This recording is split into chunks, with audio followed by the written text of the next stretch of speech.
আসসালামু আলাইকুম গাইস।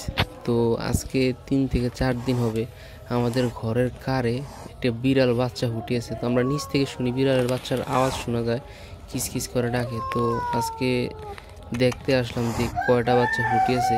দেখেন আমাকে দেখে সে কি করতেছে, প্রায় আমাকে প্রায় আঘাত করার চেষ্টা করতেছে কামড় দেওয়ার জন্য।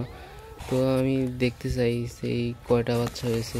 ওই দেখেন আমাকে মানে সুযোগই দিচ্ছে না আমি যে ওই বস্তাটা সরাই তার বাচ্চাগুলো দেখবো, তাই সে ভয় পাচ্ছে না। দেখেন একটা মা তার বাচ্চার প্রতি কতটা ভালোবাসা, দেখছেন। অথচ আমরা রাস্তাঘাটে বিড়াল দেখলে সে আমার মানুষ দেখলে বিড়াল ভয় পায়, অথচ তার বাচ্চা আছে, সে মানুষ দেখতেছে তার কাছাকাছি, আমি হয়তো সে তাকে আঘাত করতে পারবো, তবুও সে ভয় পাচ্ছে না, তার বাচ্চার মায়া সে যাচ্ছে না।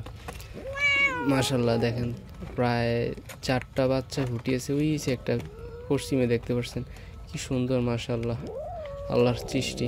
আমরা অনেকে বিড়ালের বাচ্চা দেখলে মেরে ফেলি, অথচ এগুলো হচ্ছে ঘরের লক্ষ্মী, এগুলো থাকলে আল্লাহ বরকত দয় করে, রিজিক দান করে।